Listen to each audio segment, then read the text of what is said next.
Pada saat kita belajar tentang perbandingan, materi perbandingan ini dipisah atas 3 bagian sebenarnya. Jadi dia terkait sama bagian-bagian yang sebelumnya, yaitu adalah tentang aljabar, perbandingan senilai atau directly proportional, dan perbandingan berbalik nilai.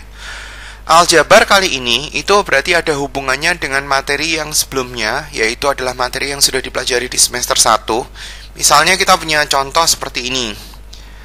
Bentuk aljabar yang dia perbandingan misalnya x-1 dibagi 2x plus 3 sama dengan 1/2. Jadi kalau misalkan kita mau mencari nilai x-nya, caranya adalah kita tinggal kali silang. Jadi ini kali silang sana, ini kali silang ke sisi yang satunya, dan kita bisa menyelesaikan ini dengan menggunakan persamaan linear satu variabel.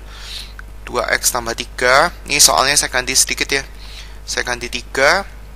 3x dikurangi 3 sama dengan 2x ditambah sama 3. Kemudian kita kumpulin jadi 1. X sama x-nya, 2x-nya dipindah ke sebelah kiri. Dengan demikian dia nilainya akan jadi minus. Sementara 3-nya yang ini kita pindahkan ke sebelah kanan. Berarti hasilnya adalah 6. Jadi x sama dengan 6. Kita tulis hasilnya itu seperti ini. Himpunan penyelesaian hasilnya adalah 6. Nah, ini cara penyelesaian yang benar. Kemudian soal yang terkait perbandingan senilai atau perbandingan berbalik nilai, ini sifatnya adalah soal cerita untuk keduanya. Jadi kalau untuk soal cerita ini kita harus bisa membedakan dia termasuk yang mana. Kalau perbandingan yang senilai itu pada prinsipnya adalah kalau yang satunya makin besar, maka elemen daripada perbandingan yang satunya juga makin besar. Misalnya contohnya seperti ini. Kita punya uang katakanlah 100.000, dan dengan menggunakan uang 100.000 ini kita bisa membeli katakanlah 3 meter kain, atau 4 aja deh, karena nilainya kan nggak bulat, 4 meter kain. Nah sekarang bagaimana kalau misalkan kita mempunyai uang 150.000?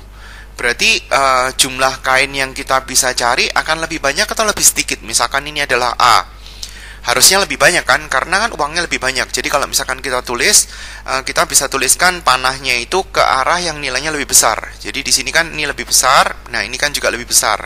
Jadi dia namanya adalah perbandingan senilai karena arah panahnya itu sama. Contoh yang kedua, misalnya kita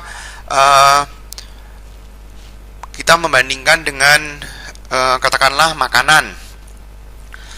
Untuk 5 hari suatu keluarga dia membutuhkan katakanlah 20 kg beras.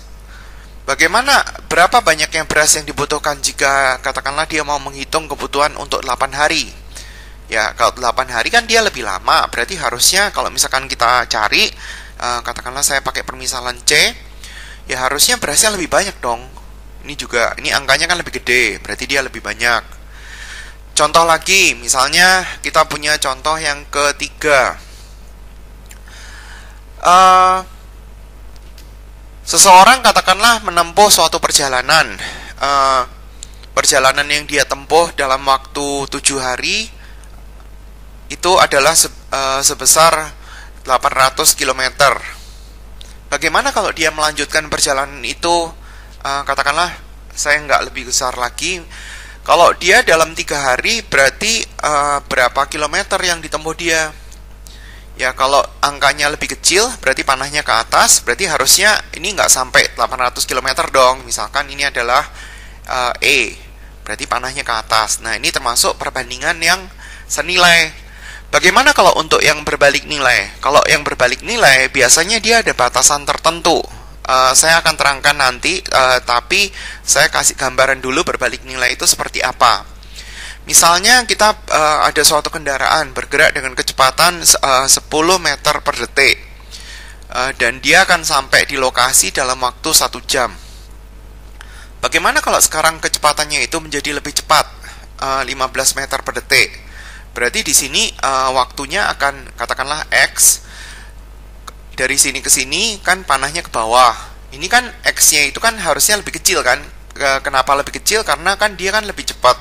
Kalau dia lebih cepat berarti panahnya harusnya ke atas.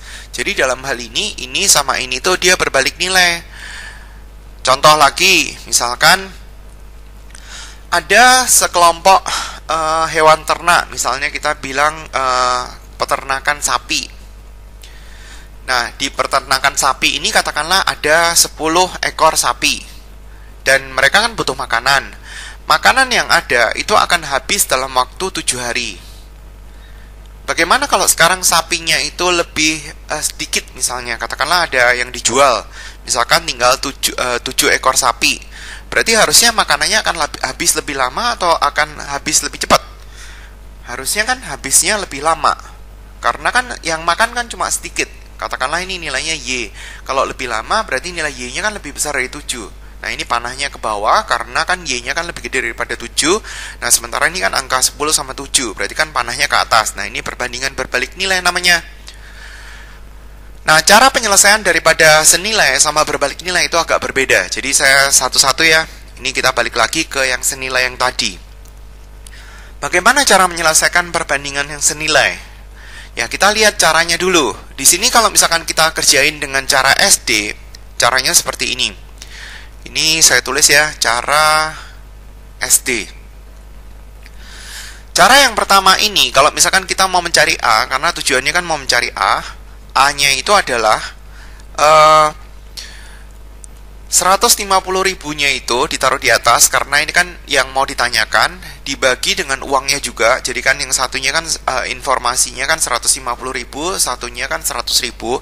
100.000-nya ditulis di bawah. 100.000 ini kan nyambung dengan informasi 4 meter kain. Jadi informasi yang ada itu dia bentuknya silang, yang satu di bawah, yang satu di atas. Karena ini nilai adalah nilai rupiah, ini digabungin sama nilai rupiah juga. Nah, kita tinggal hitung nilainya berapa. Hasilnya adalah berapa meter kain. Cara yang kedua adalah kita menggunakan perbandingan senilai. Jadi karena kita sudah belajar tentang cara ngali silang, cara kedua yang kita lakukan adalah pakai perperan. Jadi 100.000 itu kan informasinya kan yang di atas dibagi dengan yang di bawah 150.000. Ya sama kayak seperti atas bagi atas sama dengan atas bagi bawah sama dengan atas bagi bawah. Ini 4 meter, terus kemudian ini A. Jadi nggak terlalu susah ya. Jadi kayak semacam kita tambahkan per di sini dan kita tambahkan per di sini. Sepanjang kita sudah tahu bahwa itu adalah perbandingan senilai. Nah, ini nanti kemudian tinggal dikali silang, ini tinggal dikali silang ke sana. Nah, kita bisa mendapatkan nilai A-nya berapa. Kemudian contoh nomor 2. Cara yang pertama, cara SD ya. Caranya adalah kita mau mencari nilai C. Ini tujuannya nyari tahu nilai C. Karena 8 harinya itu adalah sesuatu yang mau ditanyakan. 8 hari dibagi sama 5 hari dikali sama 20 kilo. Nah, informasi yang ada kan bentuknya silang kan, satu di bawah, satu di atas. Terus kemudian cara yang kedua nggak terlalu susah sebenarnya. Kita tinggal tulisin atas 5 hari dibagi 8 hari sama dengan 20 dibagi sama C. Nanti tinggal dikali silang ke sana, nanti kita bisa mencari C-nya berapa. Contoh yang terakhir, perbandingan senilai menggunakan cara yang pertama, cara SD. Kita mau nyari tahu E. Berarti di sini 3 harinya kita tuliskan di atas karena ini yang mau ditanyakan, dibagi dengan 7 hari dikali sama informasinya 800 km. Nah, ini informasi yang diketahui. Nah, ini tinggal dicari dapatnya nanti berapa kilometer dan hasilnya pasti kurang dari 800 km karena kan dia cuma 3 hari. Oke, penjelasannya untuk perbandingan senilai udah cukup. Nah, sekarang kita latihan dulu ya.